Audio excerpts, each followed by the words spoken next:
ನೋಡಿ, ರಾಜ್ಯ ಉಚ್ಚ ನ್ಯಾಯಾಲಯ ಯಡಿಯೂರಪ್ಪನವರ ವಿರುದ್ಧ ಇದ್ದಂಥ ಪೋಕ್ಸೋ ಕೇಸ್ನಲ್ಲಿ ಏನು ಲೋಯರ್ ಕೋರ್ಟ್ ಒಂದು ಸಮನ್ಸನ್ನು ಇಶ್ಯೂ ಮಾಡಿತ್ತು, ಆ ಸಮನ್ಸನ್ನು ಸೆಟ್ ಅಸೈಡ್ ಮಾಡಿದೆ.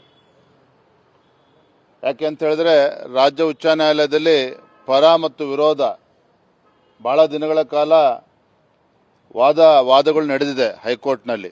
ಸೊ ಇದರ ಆಧಾರದ ಮೇಲೆ ನಮ್ಮ ಅರ್ಜಿಯನ್ನು ಕೂಡ ಪುರಸ್ಕರಿಸಿ ಇವತ್ತು ಲೋಯರ್ ಕೋರ್ಟ್ ಏನು ಸಮನ್ಸ್ ಇಶ್ಯೂ ಮಾಡಿದ್ರು ಅದನ್ನು ಸೆಟ್ ಅಸೈಡ್ ಮಾಡಿ ಪರಿಶೀಲನೆ ಮಾಡಿ ಅನ್ನುವ ಅರ್ಥದಲ್ಲಿ ಇವತ್ತು ಒಂದು ನಿರ್ದೇಶನವನ್ನು ರಾಜ್ಯ ಉಚ್ಚ ನ್ಯಾಯಾಲಯ ನೀಡಿದೆ. ಮೈಸೂರಿನ ಮೂಡ ಪ್ರಕರಣದಲ್ಲಿ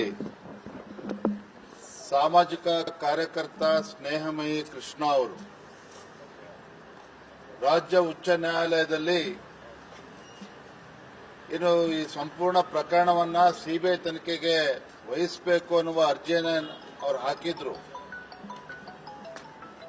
ಆ ಅರ್ಜಿಯನ್ನ ಮಾನ್ಯ ರಾಜ್ಯ ಉಚ್ಚ ನ್ಯಾಯಾಲಯ ತಿರಸ್ಕರಿಸಿದ್ದಾರೆ. ಸಿಬಿಐ ತನಿಖೆ ಕೋರಿರ್ತಕ್ಕಂಥ ಅರ್ಜಿಯನ್ನ ತಿರಸ್ಕರಿಸಿದ್ದಾರೆ. ಅದರ ಅರ್ಥ ಮುಖ್ಯಮಂತ್ರಿ ಸಿದ್ದರಾಮಯ್ಯನವರು ನಿರಪರಾಧಿ ಅಂತ ಹೈಕೋರ್ಟ್ ಹೇಳಿಲ್ಲ. ಸಿದ್ದರಾಮಯ್ಯನವರು ಮೂಡ ಪ್ರಕರಣದಲ್ಲಿ ಅವ್ರ ಮೇಲೆ ಆರೋಪ ಏನು ಬಂದಿದೆ, ಆರೋಪ ಮುಕ್ತರನ್ನಾಗೇನು ಹೈಕೋರ್ಟ್ ಮಾಡಿಲ್ಲ. ಸಿಬಿಐ ತನಿಖೆ ಕೊಡೋದಿಲ್ಲ ಅನ್ನುವ ತೀರ್ಪನ್ನ ರಾಜ್ಯ ಉಚ್ಚ ನ್ಯಾಯಾಲಯ ಹೇಳಿರ್ತಕ್ಕಂಥದ್ದು. ನೋಡಿ, ರಾಜ್ಯ ಉಚ್ಚ ನ್ಯಾಯಾಲಯ ಯಡಿಯೂರಪ್ಪನವರ ವಿರುದ್ಧ ಇದ್ದಂಥ ಪೋಕ್ಸೋ ಕೇಸ್ನಲ್ಲಿ ಏನು ಲೋಯರ್ ಕೋರ್ಟ್ ಒಂದು ಸಮನ್ಸನ್ನು ಇಶ್ಯೂ ಮಾಡಿತ್ತು, ಆ ಸಮನ್ಸನ್ನು ಸೆಟ್ ಅಸೈಡ್ ಮಾಡಿದೆ. ಯಾಕೆ ಅಂತ ಹೇಳಿದ್ರೆ, ರಾಜ್ಯ ಉಚ್ಚ ನ್ಯಾಯಾಲಯದಲ್ಲಿ ಪರ ಮತ್ತು ವಿರೋಧ ಬಹಳ ದಿನಗಳ ಕಾಲ ವಾದಗಳು ನಡೆದಿದೆ ಹೈಕೋರ್ಟ್ನಲ್ಲಿ.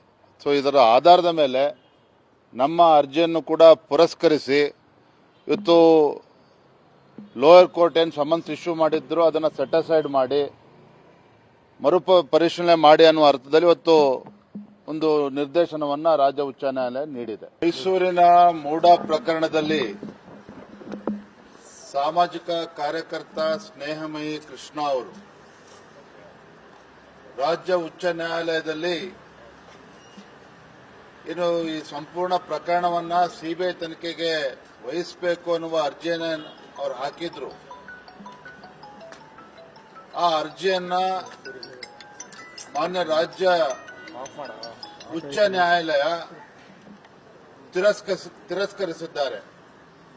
ಸಿಬಿಐ ತನಿಖೆ ಕೋರಿರ್ತಕ್ಕಂಥ ಅರ್ಜಿಯನ್ನ ತಿರಸ್ಕರಿಸಿದ್ದಾರೆ. ಅದರ ಅರ್ಥ ಮುಖ್ಯಮಂತ್ರಿ ಸಿದ್ದರಾಮಯ್ಯನವರು ನಿರಪರಾಧಿ ಅಂತ ಹೈಕೋರ್ಟ್ ಹೇಳಿಲ್ಲ. ಸಿದ್ದರಾಮಯ್ಯನವರು ಮೂಡ ಪ್ರಕರಣದಲ್ಲಿ ಅವ್ರ ಮೇಲೆ ಆರೋಪ ಏನು ಬಂದಿದೆ, ಆರೋಪ ಮುಕ್ತರನ್ನಾಗೇನು ಹೈಕೋರ್ಟ್ ಮಾಡಿಲ್ಲ. ಸಿಬಿಐ ತನಿಖೆ ಕೊಡೋದಿಲ್ಲ ಅನ್ನುವ ತೀರ್ಪನ್ನ ರಾಜ್ಯ ಉಚ್ಚ ನ್ಯಾಯಾಲಯ ಹೇಳಿರ್ತಕ್ಕಂಥದ್ದು.